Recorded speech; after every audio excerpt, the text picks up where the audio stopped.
I was supposed to marry Marina in 2 days, and everybody around me still thought the wedding was happening.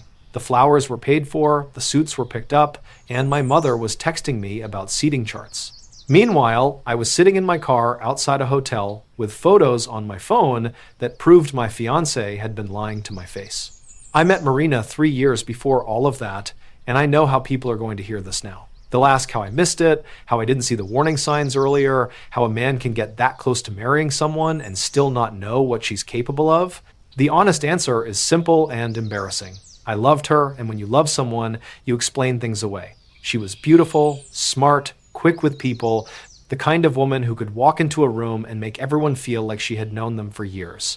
When we were good, we were really good, and that made the bad parts easier to excuse. A little moodiness, a little secrecy with her phone, a few late replies, a few stories that sounded thin but not thin enough to start a fight over. I told myself wedding stress made people weird. I wanted that to be true. The first real warning came from Derek Fallon, my closest friend and probably the only guy in my life blunt enough to say something that ugly out loud. I was at his apartment 1 week before the wedding, drinking a beer and trying to shut my brain off from vendor calls and family drama when he went quiet. Derek was not a quiet person, so I noticed. He kept turning the bottle in his hands, then finally said, "Nathaniel, are you sure about Marina?" I laughed at first because it sounded ridiculous. We were 7 days from the wedding. Of course I was sure. Then he said he had seen her at Charlie's bar the Friday before, and she was not with Vivian or any of the girls. She was with a man he didn't know, and they were close enough that Derek almost walked over before he realized what he was seeing. I told him he had to be wrong.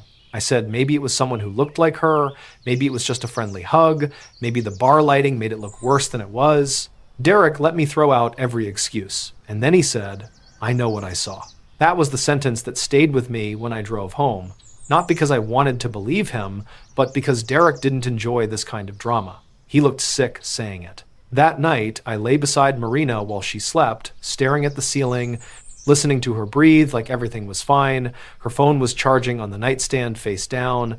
I looked at it more than once. I hated myself for wanting to pick it up, but I hated the not knowing even more. The next morning, I started paying attention in a way I never had before.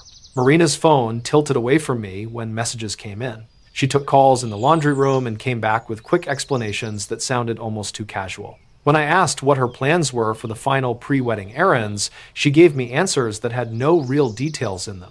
I checked her phone once while she was in the shower, and that part still makes me feel dirty, but I did it. There was nothing there. No strange messages, no saved numbers, no obvious proof. It was clean. And somehow that made me feel worse, because Marina was not careless. If something was happening, she knew how to keep the front room spotless. 2 days before the wedding, she got dressed like she was going somewhere that mattered. Fitted dress, heels, perfume, hair done carefully, not the rushed version she wore for quick errands. She stood in front of the mirror, smiling at herself, and I remember watching her from the doorway, thinking, please don't make me write about this. She said she was meeting Vivian and a few of the girls to handle last-minute wedding stuff, then she would stay at Vivian's because of the old tradition about not seeing the bride the day before. She kissed my cheek like it was nothing. The second her car pulled away, I grabbed my keys and followed her, because by then, the part of me that wanted peace had lost to the part that needed the truth. Marina didn't drive toward Vivian's house. She cut through downtown, then turned into a quieter neighborhood on the west side, where the streets were narrow and the houses sat back behind old trees. I kept 2 cars between us the whole time, gripping the steering wheel harder than I needed to. Every red light felt like it lasted too long, and every time her brake lights came on, I thought she might look in the mirror and somehow know I was there. She pulled over near the curb in front of a closed bakery, got out, and checked her phone. She didn't look nervous. That bothered me right away. She looked like someone waiting for a plan to arrive on schedule. A few minutes later, Colton Hayes walked up. I didn't know his name then, but I remember him clearly. Dark jacket, easy walk, the kind of confidence a man has when he thinks nobody important is watching him. Marina smiled before he even reached her. Not polite, not friendly, familiar. Then he put one hand at her waist, leaned in, and kissed her right there on the sidewalk 2 days before she was supposed to marry me. I sat there in my car with my phone in my hand, and for one stupid second I didn't take the picture. I just stared. My brain was trying to reject what my eyes were already seeing. Then something in me clicked back on. I took photos through the windshield, careful, quick, enough to make it clear. Marina's face, his hand, the kiss, the way she looked up at him afterward like this was not new. They spoke for less than a minute, then got into her car together. That detail made me feel sick in a different way because it meant she had not just lied about where she was going, she had dressed for him, driven to him, picked him up, and folded him into the last 48 hours before our wedding like I was the obstacle she had to schedule around. I followed them again, not proud of it, not calm either. I remember telling myself I could still leave, that the photos were enough, that I did not need to keep watching my own life get worse in real time. But enough for what? Enough to cancel a wedding? Enough to stand in front of family and explain why? Enough to look Marina in the face while she cried and said it was a misunderstanding? I already knew how she would sound. She would make the pain louder than the facts, and somehow I would end up defending my reaction instead of talking about what she did. They pulled into a hotel off a side street, not fancy, not run down, just anonymous. That almost made it worse. It looked like a place chosen because nobody would remember them. Marina parked near the back, and they walked in holding hands like they were the couple with nothing to hide. I took more pictures from the lot, then waited a few minutes before going inside. The lobby was quiet, with one receptionist behind the desk pretending not to notice how hard I was trying to look normal. I asked if Marina Ward had checked in. The receptionist, Evan Price, looked at his screen and said there was no room under that name. For a second, I almost lost the small amount of control I had left, but then I asked about the woman who had just walked in with the man in the dark jacket. Evan's face changed. He knew exactly who I meant, and that told me more than his words did. He said he could not give out guest information. I told him I was supposed to marry her in 2 days, and that I needed to know whether I was about to walk into a lie in front of everyone I loved. He looked uncomfortable, glanced toward the hallway, and finally said, "Room 312. Please don't make trouble." I didn't make trouble in the lobby. I went upstairs and stood near their door long enough to hear voices through the wood. Marina laughed softly, and I hated how normal it sounded. Colton said something low, and she laughed again, like there was no wedding dress waiting, no vows written, no family flying in, no man at home trying to believe Derek had been wrong. I booked the room next to theirs because I needed one more piece before I decided what kind of man I was going to be the next morning. Not because I wanted to torture myself, I just knew Marina would deny a kiss if denial still had room to breathe. From the next room, I heard enough. Not details I want to repeat, and not anything I needed to keep listening to once the meaning was clear. Their voices were relaxed, close, unafraid. At one point, Marina said something about getting through the wedding week, and Colton laughed like my marriage was already a joke between them. That was the line that did it. I recorded a short piece of audio, took a photo of the hotel door with the room number visible, and walked out before I became someone I didn't recognize. Sitting in the car afterward, I looked at the photos on my phone and realized the wedding was not going to be canceled quietly. Marina had planned to stand in white, smile at my parents, and make me the fool in the room. I wasn't going to let her have that version of the story. I drove home with my hands tight on the wheel and the photos sitting on my phone like something hot. The house looked normal when I walked in, which made it worse. The seating chart was still on the dining table, half finished. A box of wedding programs sat by the door. Marina's spare heels were near the couch because she had tried them on the night before and laughed about how she might not survive the reception in them. I stood there looking at all of it and felt like I had walked into a fake version of my own life. I thought about calling Derek first, but I didn't. I needed to sit with it before anyone else put words around it. I made coffee, I didn't drink, opened my laptop, and backed up everything from my phone twice. Photos of the sidewalk, photos of the hotel entrance, the room number, the short audio clip where Marina's voice came through the wall, soft and comfortable, talking about getting through the wedding week like the wedding was a chore and not a promise. I played that part once, then stopped it. I didn't need to keep punishing myself with it. The point was already clear. Marina texted me around midnight from Vivian's place, or at least that was what she wanted me to believe. "Hope you're sleeping. Big day soon. Love you." I stared at that message for a long time. There was something almost impressive about the nerve of it. Not brave, not clever, just empty nerve. She had walked out of a hotel with Colton, gone wherever she went after that, and still typed, love you, like she was checking off another wedding task. I almost answered with one of the photos. My thumb hovered over the screen, and I swear I almost did it. Then I locked the phone and put it face down, because if I confronted her that night, she would have time to cry, call Vivian, call her family, turn the whole thing into a private storm where everybody begged me to calm down before the ceremony. The next morning, I called Derek and told him he had been right. He went quiet, which told me he understood before I gave him all the details. When I finally explained the hotel, the photos, and the recording, he said, "Tell me what you need." That was Derek. No speech, no fake shock, no performance. I told him I needed someone at the venue who could help me connect my laptop to the projector before the ceremony. He didn't ask whether I was sure. He just said, "Send me the files. I'll make sure it works." That was the first time since I had followed Marina that I felt anything close to steady. I spent that day pretending to be a groom. That sounds ridiculous, but that was what I did. I answered my mother's texts. I confirmed the arrival time with the photographer. I spoke to the venue coordinator and said I had a short memory slideshow I wanted to play before the ceremony. My voice stayed normal through all of it, and maybe that should have scared me, but I think I was past the part where my body knew how to react. Everything had narrowed down to steps. Make copies.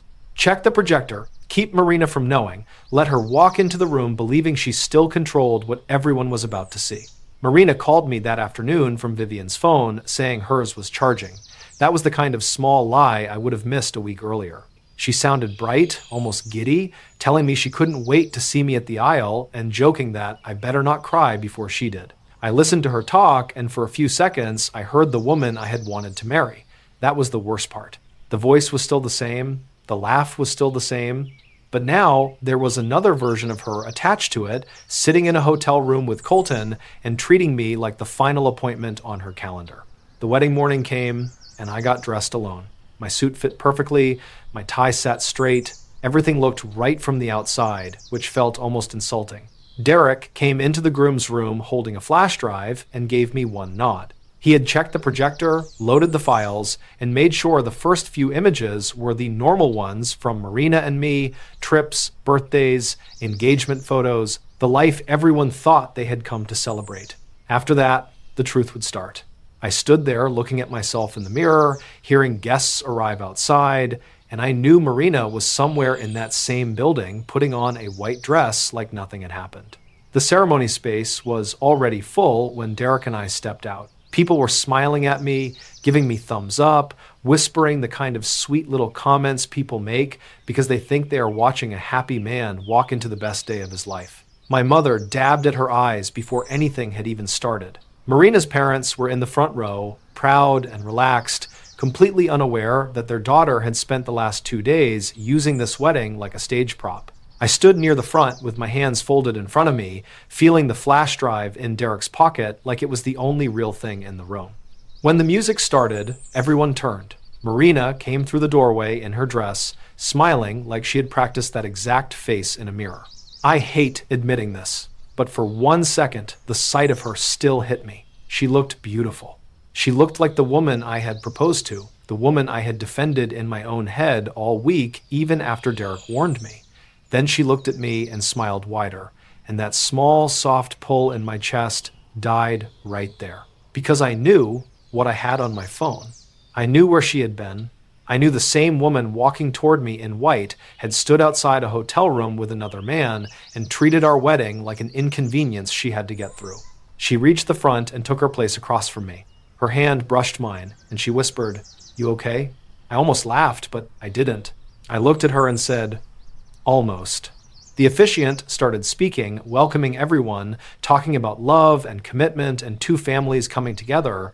Every word sounded ridiculous under the weight of what I knew. I let him get through the opening because I wanted the room settled. I wanted everyone listening. Then, before he could go any further, I raised my hand and said, "I'm sorry. Before we continue, I need to show everyone something." The room shifted immediately. A few people chuckled nervously, probably thinking I had planned some romantic surprise. Marina's smile flickered for the first time. Derek moved fast. The projector came on behind us, and the first images were exactly what people expected. Marina and me on a weekend trip, Marina and me at our engagement dinner, Marina laughing with cake on her face at her birthday. People smiled, and I could hear a few quiet ahs from the rows behind me. Marina looked confused, then relieved, like maybe I was doing something sentimental after all. That relief lasted about 10 seconds. Then the next photo came up, Marina on the sidewalk with Colton's hand on her waist, her face turned up toward him, their kiss clear enough that nobody in that room needed me to explain it. The sound in the room disappeared before the whispering started. It was not dramatic at first. It was worse than that. It was people trying to understand what they were seeing while their brains still wanted the wedding to be a wedding. Marina turned around and saw the photo, then looked back at me with her mouth open. I clicked to the next image, the hotel entrance, then the room number, then a short muted clip from the hallway and the audio I had recorded through the wall, just enough for her voice to be recognizable, just enough for the phrase about getting through the wedding week to land in front of every person she had planned to fool. I did not play anything graphic. I did not need to. The truth was already ugly enough without turning it into a spectacle. Marina whispered my name once, then louder. "Nathaniel, stop." Her mother stood up halfway, confused and pale. Someone in the back said, "Is that real?" And another person said something I couldn't make out. Marina reached for my arm, but I stepped back before she touched me. I looked at the room and said, 2 days ago, she told me she was staying with Vivian and handling wedding errands. This is where she actually went. I kept my voice steady, but my throat felt tight. I was not enjoying it. I was not proud of standing there in front of everyone with my wedding collapsing around me. I just knew I was not going to let her make vows in public after betraying them in private. Marina started crying then, but it was not the kind of crying that made anyone move toward her. She kept saying, "Let me explain," over and over, like repetition could create an explanation out of nothing. I told her, "There is no ceremony today." The words came out plain, and that plainness hit harder than yelling would have. "I'm not marrying you. I'm not standing here while you pretend this is love. The wedding is over." That was when the room fully broke. Her father stood up. My mother covered her mouth. Vivian stared at Marina like she had just realized her name had been used as cover. Marina looked around at the faces, staring back at her, and for the first time since I had known her, she had no room left to perform. For a few seconds after I said the wedding was over, nobody knew what to do. That was the strangest part. People had dressed up, driven in, brought gifts, hugged each other in the lobby, and sat down expecting vows. Then the whole room had to adjust to the fact that they were not guests at a wedding anymore. They were witnesses to a lie collapsing in real time. Marina reached for me again, and this time her father stepped between us before I even moved. He wasn't defending her exactly. He looked too shocked for that. He just put one hand out like he needed the room to stop spinning long enough for him to understand what his daughter had done. Marina kept saying, "Dad, please, it's not what it looks like." And I remember thinking that was the worst possible sentence she could have chosen, because everyone had just seen exactly what it looked like. Vivian stood near the second row with one hand over her mouth, and when Marina looked at her, Vivian shook her head once. That was when Marina realized another part of the lie had broken. She had used Vivian's name as cover, and now Vivian was standing there in front of both families looking betrayed too. Derek turned the projector off without me asking. He didn't make a scene, didn't say some big loyal friend speech. He just shut it down, stepped beside me, and said quietly, "Let's go." I wanted to leave right then, but there were practical things that still had to happen because humiliation does not cancel contracts for you. The venue coordinator came over pale and nervous, asking what I wanted to do about the reception, the food, the DJ, the guests already waiting for cocktail hour. I told her there would be no reception, no first dance, no speeches. If people wanted to eat, fine, let them eat. I wasn't going to stand there and pretend a party still made sense. Marina tried to follow me into the side hallway, still crying, still saying my name like it was a key that should open me. I finally turned around because I needed her to hear it once without the whole room between us. She said, "I made a horrible mistake." I said, "You made plans." That stopped her. Her crying changed then because she heard the difference. A mistake is forgetting a detail or saying something stupid. Driving to a hotel 2 days before your wedding, using your friend as a cover story, and walking toward the aisle afterward is not a mistake. It is a decision you hoped would stay hidden. She started talking faster, saying Colton meant nothing, saying she was scared, saying the wedding pressure got in her head. I asked her if she had planned to tell me before or after the vows. She didn't answer. That silence was enough, and it did more than her crying ever could. I took off the wedding ring I had already put on for the ceremony, the one I was supposed to wear after we left that building as husband and wife, and placed it on a small side table near the hallway. I didn't hand it to her. I didn't want her fingers touching. I just set it down and said, "I'm done being the last person in the room to know my own life." The rest of the day moved in pieces. My mother cried in the bridal suite even though there was no bride anymore, and my father helped me gather the envelopes, the checks, the documents, anything. I didn't want Marina's family touching by accident. Guests left in clusters, some awkwardly carrying favors they didn't know whether to keep. A few people tried to hug me, and I let them, even though I barely felt it. Others looked away because they did not know what face to make when a man's wedding turns into evidence. I didn't blame them. I didn't know what face to make either. By evening, I was back at my apartment with Derek, my suit jacket thrown over a chair, and my phone buzzing nonstop. Marina called until I blocked her. Her mother called twice. Vivian sent one message saying she was sorry her name had been used and that she had not known. I believed her because her face in that room had looked like someone getting hit with the truth at the same time as everyone else. Later that night, Derek told me Colton had deleted his social media accounts after someone recognized him from the photos. That didn't surprise me. A man who sneaks around 2 days before a wedding is not usually the type to stand still when consequences start moving. The next morning, I woke up with no wife, no wedding, and a living room full of things that had been meant for a future I no longer wanted. The anger was still there, but underneath it was something heavier and cleaner. I had not saved the wedding, but I had saved myself from walking into a marriage built on a lie. That mattered more than the ruined flowers, the wasted money, or the whispers that were already spreading through both families. By noon, I had started canceling everything connected to Marina, and by the end of that day, I knew the hardest part was not going to be losing her. It was going to be accepting how close I came to marrying the version of her that only existed when people were watching. The week after the wedding felt stranger than the wedding day itself. People think the big public moment is the hardest part, but honestly, the quiet afterward was worse in some ways. The venue was gone, the flowers were thrown out, the gifts were being returned, and suddenly, I had all this empty space where a marriage was supposed to begin. My phone kept filling with messages from people who didn't know what to say. Some said they were sorry, some asked if I was okay, a few wanted details, and I ignored those because I wasn't going to turn the worst day of my life into gossip just to satisfy people who had already seen enough. Marina tried to get through to me for days. First, she begged, then she apologized, then she got angry and said I had humiliated her worse than she deserved. That was the part that told me she still didn't understand. She wanted to compare the pain of being exposed to the pain of being betrayed, like those were equal things. I finally answered one message through Derek's phone because mine had her blocked by then. I told her there was nothing to discuss unless it involved returning belongings, canceling shared accounts, or dealing with wedding costs. She wrote back, "So you're just done?" I stared at that for a while and thought, yes, and I should have been done the second Derek warned me. Vivian reached out again a few days later, and that conversation mattered more than I expected. She told me Marina had not stayed with her that night and had only texted later asking Vivian to cover if anything came up. Vivian said she thought it was about some harmless bridal drama and didn't realize Marina had used her name to hide Colton. I believed her.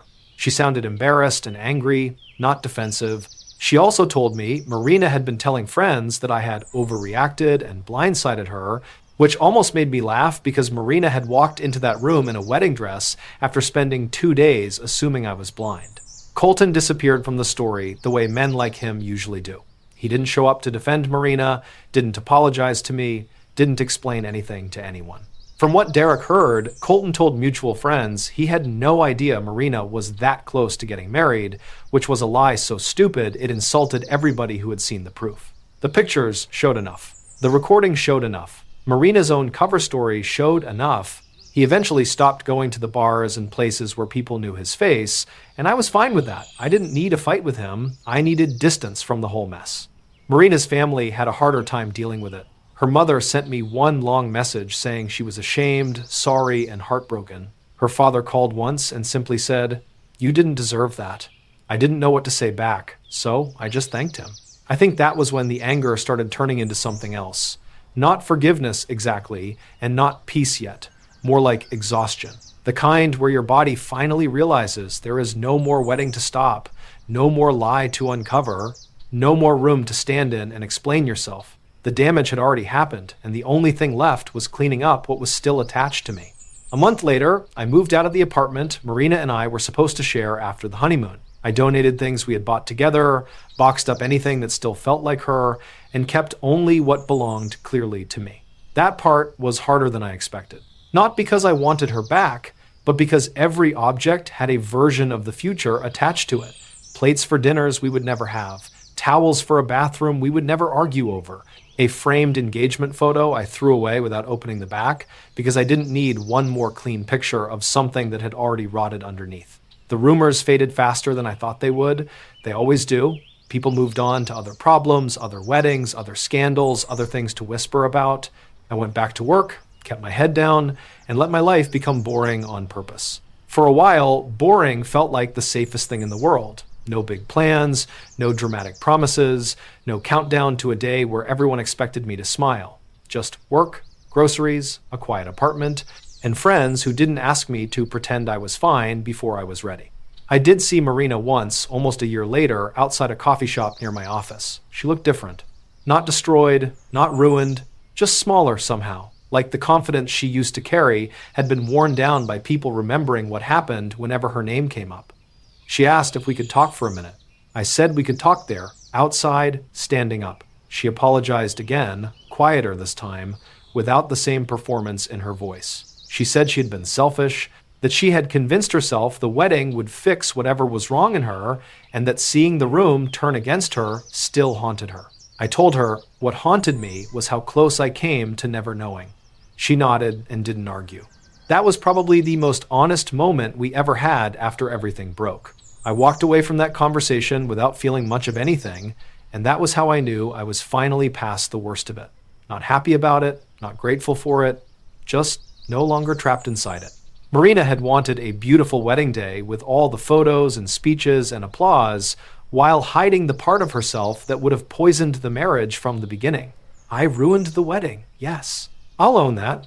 But she ruined the reason for it, and those are not the same thing.